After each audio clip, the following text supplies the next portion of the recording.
일본이 한국과 같은 취급하지 말라며 세계보건기구에 압력을 가하고 있다는 소식이 전해지고 있습니다.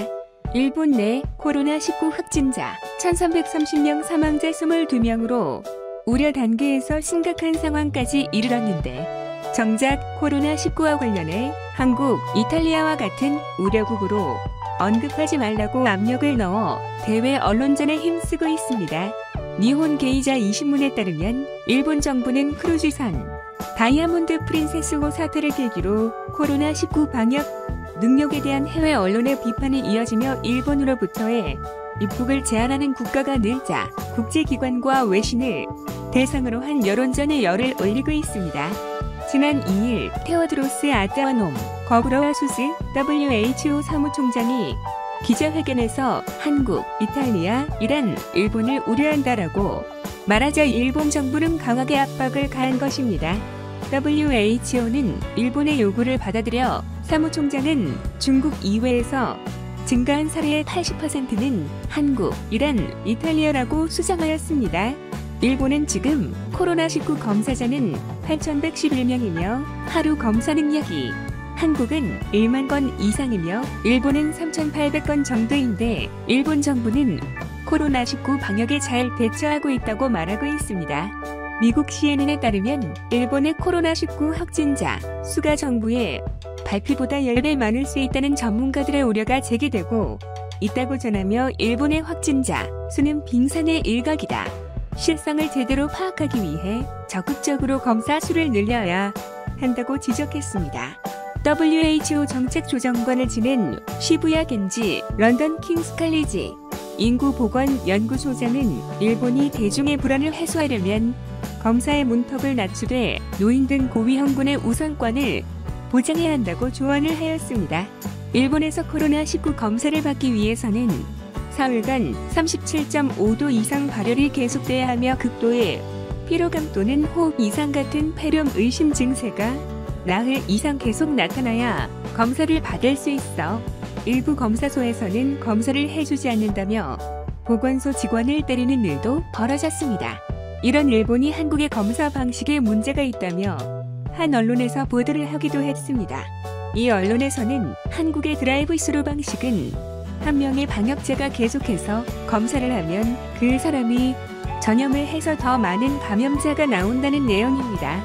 전 세계가 인정하고 한국의 검사 시스템을 도입을 해야 한다고 하는 시점에서 일본은 반대로 위험하다고 보도를 하며 일본 국민들에게 비난을 받고 있습니다. 이번에 한국과 비교하지 말라며 WHO에 요구하기 이전 다이아몬드 프린세스호 사태에서도 WHO의 크루즈선에서 발생한 감염자 수는 일본 내 감염자 수에 더하지 말라라고 요구해 반영시킨 적이 있었으며, 이 크루즈선이 홍콩, 대만 등 여러 나라를 거쳤기 때문에 어느 나라에서 감염됐는지 모르니 일본 감염자 수에 합산을 하는 건 불합리하다고 주장. 이에 WHO는 통계에 기타라는 카테고리를 새로 만들어 크루즈선의 감염자 수를 따로 분류하기도 했습니다. 이 소식을 접하고 SNS에서는 일본이 크루즈국을 신설했다는 조롱이 나오기도 했습니다. 일본이 감염자 수가 적다는 근거로 되는 이유로는 전 세계 어떤 나라에서도 사용하지 않는 수치를 제시하고 있는데, 1만 명당 감염자 수로 계산했을 때 일본은 0.04명, 이탈리아 1.51명, 한국 1.45명, 이란 0.92명으로 인구 밀도가 다른 국가에 비해 낮은 일본의 유리한 통계를 사용하고 있습니다. 아베는 이 통계를 근거로 일본 내 감염자 수는 다른 국가에 비해 적은 수준에 있다라고 강조했습니다.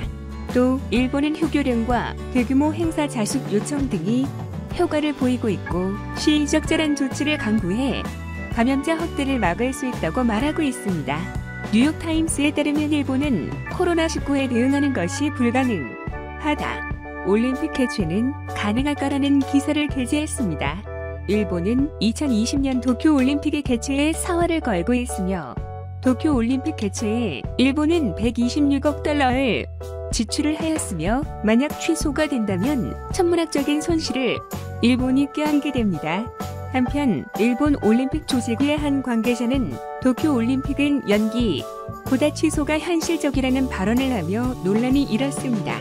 12일 WHO에서는 코로나19 팬데믹을 선언하면서 전 세계 확산을 깊은 우려하고 있다라며 평가를 내렸습니다. 테워드로스 사무총장은 공격적인 조처가 코로나19의 확산을 막는 데 여전히 큰 역할을 할 수 있다며 각국에 더 많은 노력을 쏟을 것을 주문했습니다. 그러면서 한국 등이 취한 적극적인 조처를 모범 사례를 꼽으며 한국이 취한 조처에 감사한다라며 말했습니다. 이제는 모든 세계가 인정하는 한국의 방역 시스템은 또 다른 한류의 시작을 알리고 있습니다.